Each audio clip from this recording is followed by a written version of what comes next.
이 시간 하나님께서 우리에게 주신 말씀은 사도행전 6장 1절로 7절 말씀, 신약성경 196쪽입니다. 그때 제자가 더 많아졌는데 헬라파 유대인들이 자기의 과부들에게 매일의 규제에 빠짐으로 히브리파 사람들을 원망하니 12사도가 모든 제자를 불러 이르되 우리가 하나님의 말씀을 제쳐놓고 접대를 일삼는 것이 마땅하지 아니하니 형제들아 너희 가운데서 성령과 지혜가 충만하여 칭찬받는 사람 7을 택하라. 우리가 이 일을 그들에게 맡기고 우리는 오로지 기도하는 일과 말씀 사역에 힘쓰리라 하니 온 무리가 이 말을 기뻐하여 믿음과 성령이 충만한 사람 스데반과 또 빌립과 브로고로와 니가노르와 디몬과 베나마와 유대교에 입구했던 안디옥 사람 니골라를 택하여 사도들 앞에 세우니 사도들이 기도하고 그들에게 안수하니라. 하나님의 말씀이 점점 왕성하여 예루살렘에 있는 제자 수가 더 심히 많아지고 허다한 제사장의 무리도 이 도에 복종하니라. 아멘. 오늘 헌신 예배를 맞이하여 사명을 붙드는 교회라는 제목으로 함께 말씀을 나누도록 하겠습니다. 교회는 언제나 이상과 현실이 만나는 장소입니다. 우리가 교회를 생각할 때 사랑이 넘치고 또 은혜가 가득하고 갈등이 없는 공동체라고 그렇게 생각을 합니다. 그런데 실제 교회는 사람들이 함께 모여 어우러지는 장소로 상처 또 오해 때로는 불평이 있을 수밖에 없는 그런 곳이기도 합니다. 오늘 본문의 사도행전 6장의 초대 예루살렘 교회는 작은 공동체가 아니라 점점 성장하는 공동체가 되었음을 보여주고 있고 아주 교회로서의 중요한 전환점이 있음을 보여줍니다.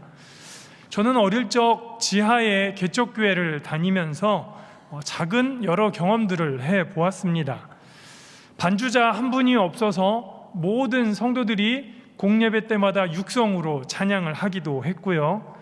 또 성도가 없으니까 작은 예배실이지만 어찌나 그렇게 여유롭고 넓게 느껴지던지, 또 어떤 성도 한 분이 중고 피아노를 주신다고 헌물한다고 하자 전 성도가 달려가서 그 피아노 한 대 옮기느라 애썼던 기억도 납니다.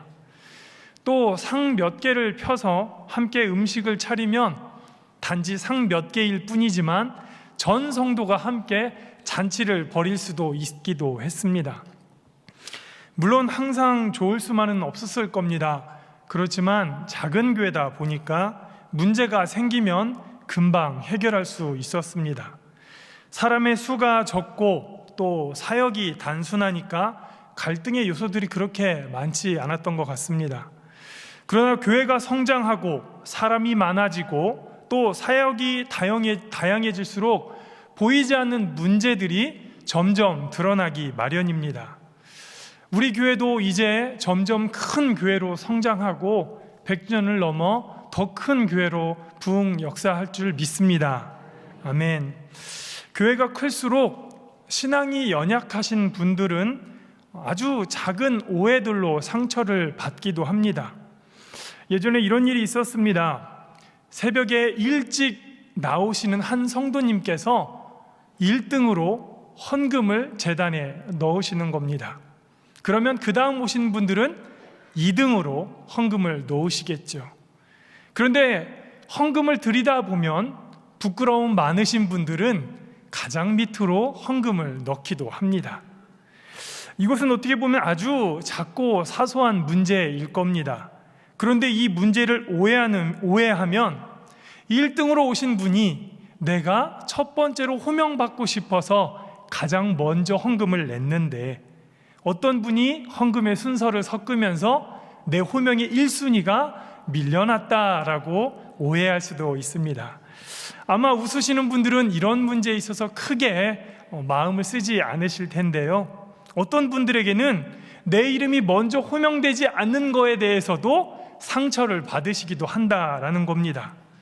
그래서 그 입장에 대해서 생각해 보니까 내가 새벽 제단을 누구보다도 열심히 쌓고 싶어서 1등으로 왔고 첫 번째로 예물을 드렸는데 그 순수한 신앙의 열정이 누군가에게는 꺾여질 수도 있는구나 라고 하는 생각을 해보게 됐습니다. 그런데 여러분, 우리는 이러한 작고 사소한 일들에 대해서 너무 마음을 쓰면 오히려 건강한 신앙을 해치는 요소가 아닌가 생각을 해보게 됩니다.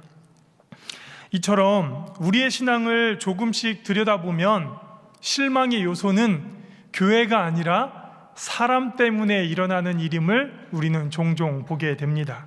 그리고 아이러니하게도 그 사람들 속에 나 자신도 포함되어 있습니다. 누가 포함되어 있어요?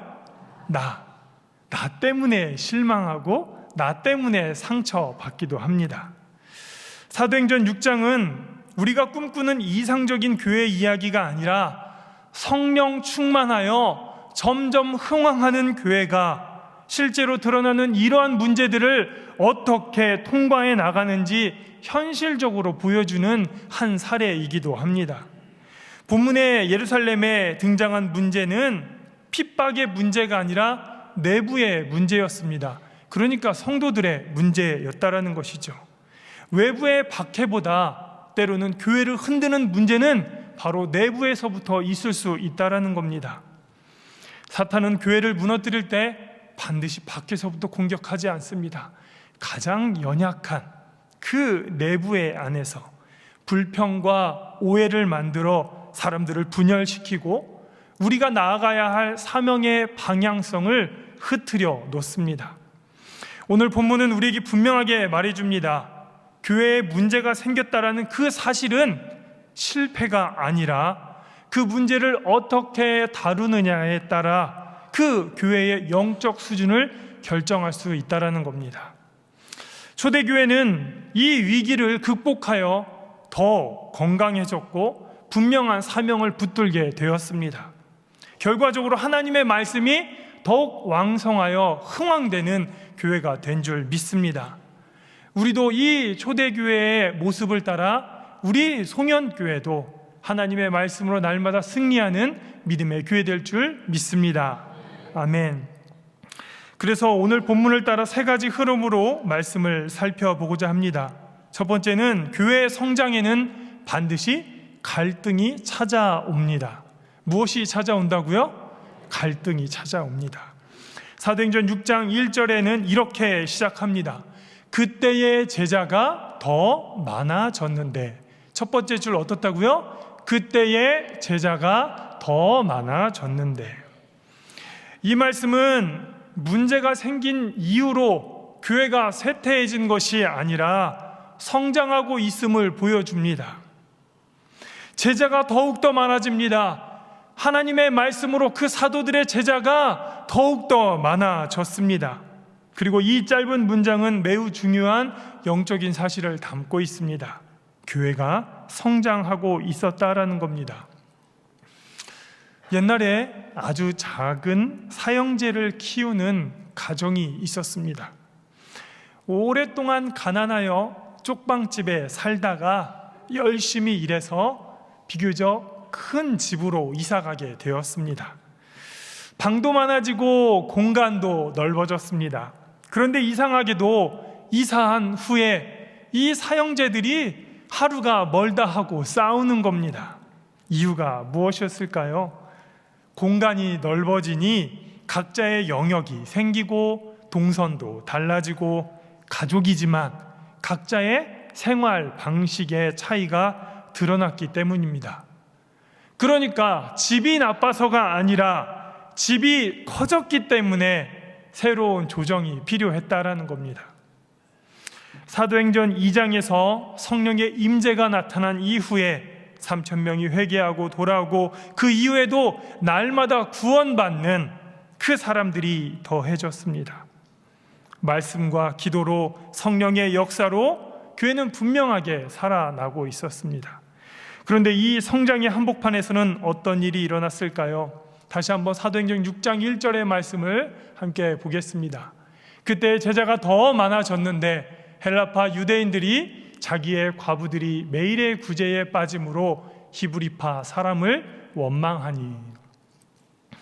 여기서 우리는 교회의 그 첫 번째 문제를 보게 됩니다. 성장할 때 언제나 문제가 있을 수 있다는 것을 보여줍니다. 교회가 커질수록, 교회 구성원들이 다양해질수록 그들의 문화와 배경에 따라 갈등의 가능성이 더 많아진다는 겁니다.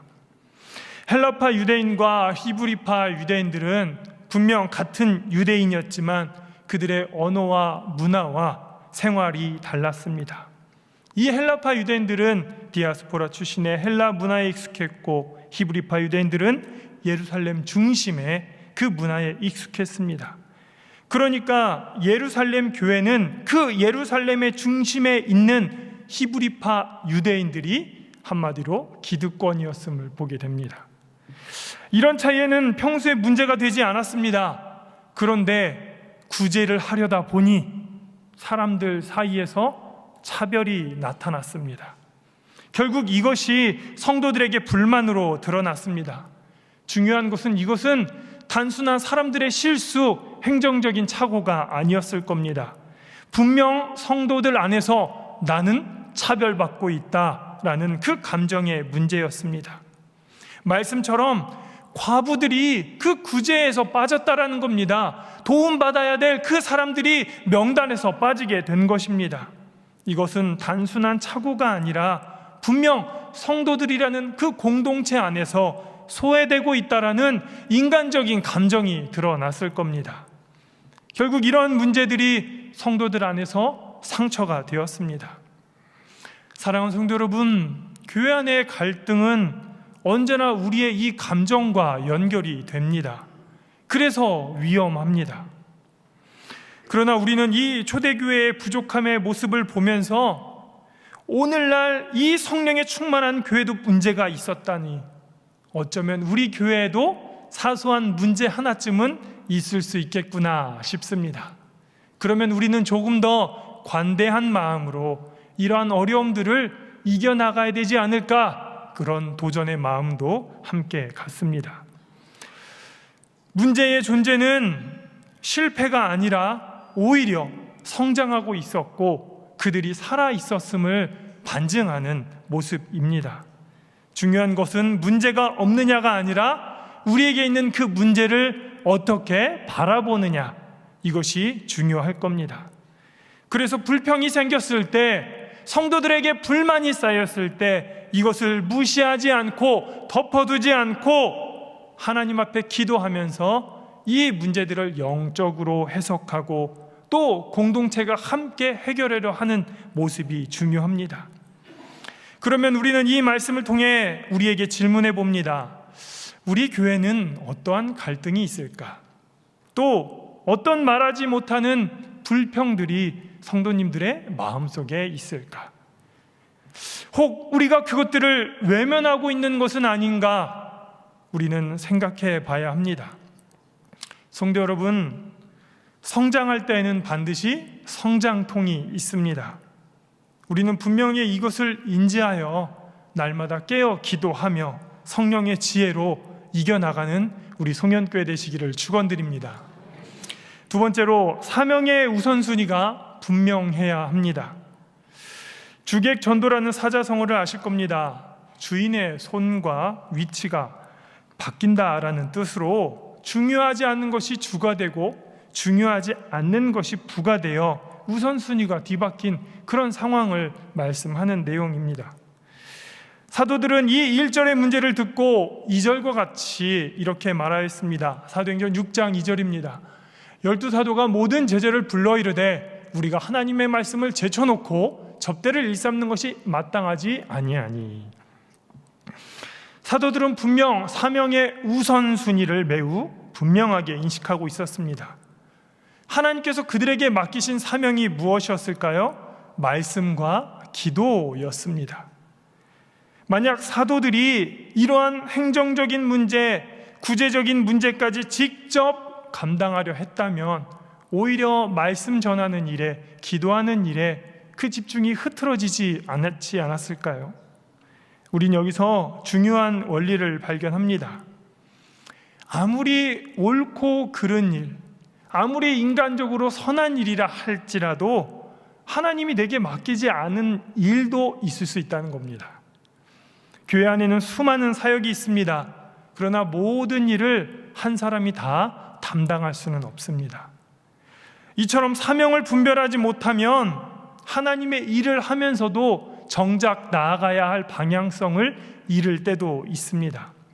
사도들은 이 문제를 해결하기 위해서 교회 공동체를 전체를 참여시켰습니다. 사도행전 6장 3절의 말씀입니다. 형제들아, 너희 가운데서 성령과 지혜가 충만하여 칭찬받는 사람 7을 택하라. 우리가 이 일을 그들에게 맡기고. 사도들은 무엇을 말씀했습니까? 너희 가운데 성경의 말씀처럼 성령과 지혜가 충만하여 칭찬받는 사람 7을 택하라. 오늘 총남전도회 헌신 예배이고 또 다음 주에는 총여전도회 헌신 예배입니다.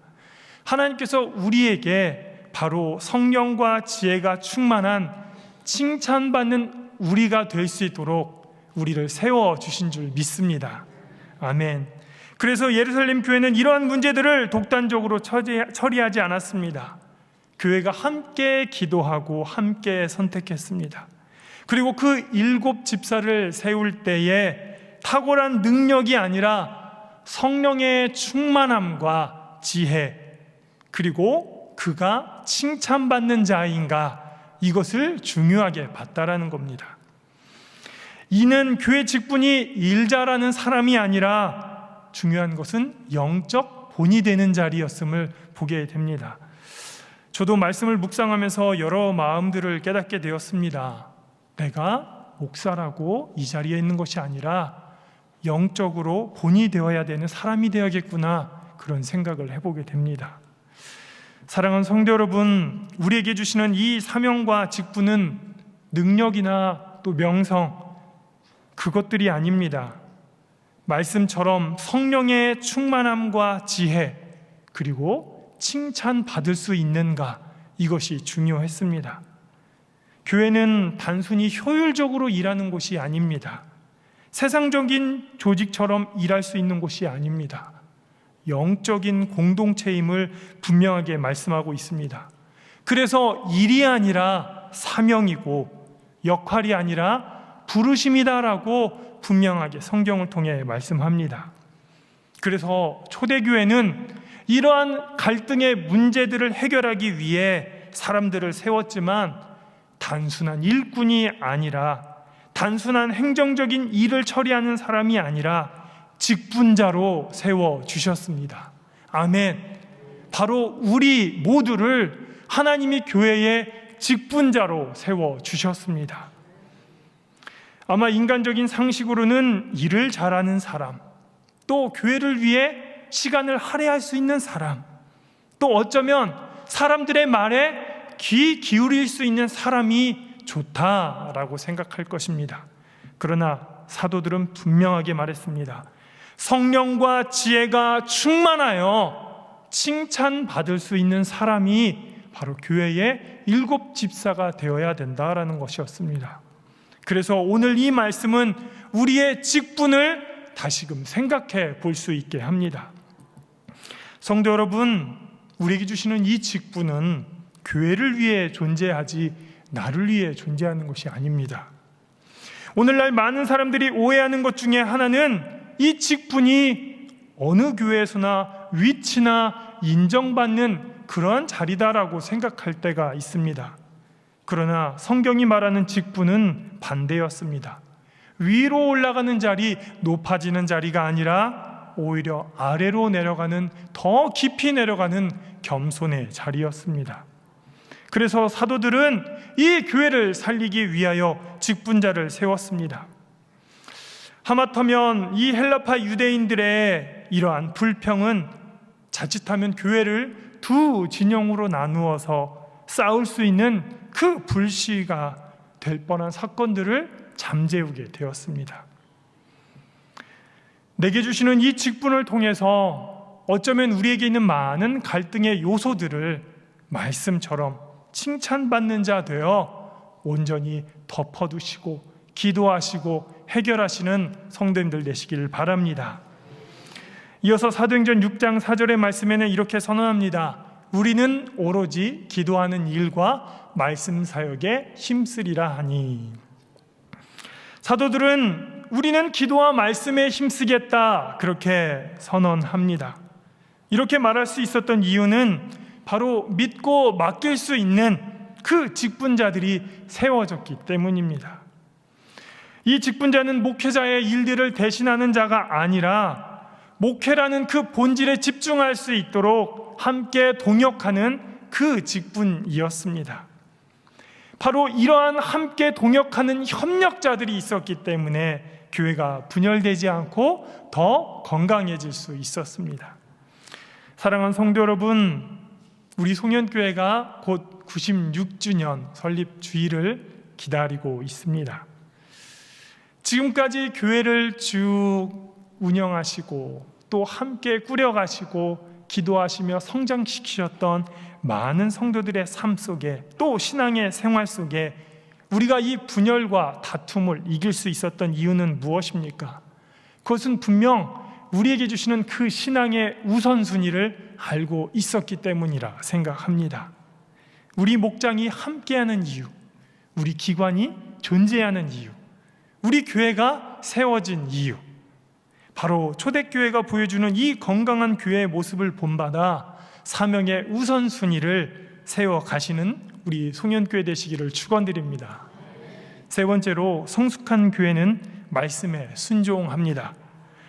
본문의 마지막입니다. 사도행전 6장 7절입니다.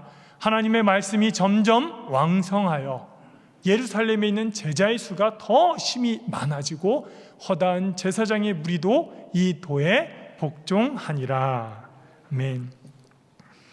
이 한 절은 사도행전 전체에 매우 중요한 유익의 말씀일 것입니다. 갈등이 있었습니다. 위기가 있었습니다. 그런데 그 놀라운 결과는 무엇이었어요? 부흥이었습니다. 왜 그랬을까요? 갈등과 위기 속에 모든 문제를 영적으로 다루었기 때문입니다. 문제가 생겼을 때 사람들의 마음처럼 분열되고 갈등을 택하여 그것들이 찢어졌다면 교회의 사명을 감당할 수는 없었을 겁니다. 분명한 것은 성도들은 역할을 나누었습니다. 성령의 기준으로 사람을 세웠습니다. 그 결과 말씀이 막히지 않고 더 왕성하게 되었습니다. 하나님의 말씀이 점점 왕성해졌다라는 이 고백은 앞으로 우리 교회가 말씀 앞에서 어떻게 행해야 될 것인가 하는 바로 그 우리의 결론을 말하고 있습니다. 요즘 얼마나 똑똑한 사람들 많습니까? 좋은 대학교 나오고 대학원 나오고 또 학위 수여 받고 박학다식한 사람들이 정말 많습니다. 그러나 말씀이 흥황한 것은 교회가 똑똑했기 때문이 아니라 말씀에 순종했기 때문입니다. 하나님이 이처럼 우리에게 이 성경을 통해 말씀을 주시고 얼마만큼 순종하느냐, 그것을 지금도 보고 계십니다. 그래서 우리가 오늘도 말씀을 들었다면 반드시 우리가 이 선택의 자리로 나아가야 됩니다. 사도행전 6장의 이 예루살렘의 교회는 이미 많은 말씀을 사도들을 통해 듣고 배우고 훈련하고 있었습니다. 그러나 중요한 것은 그 말씀이 있을 때 인간적인 갈등의 요소 앞에서 무엇을 선택할 수 있느냐였습니다.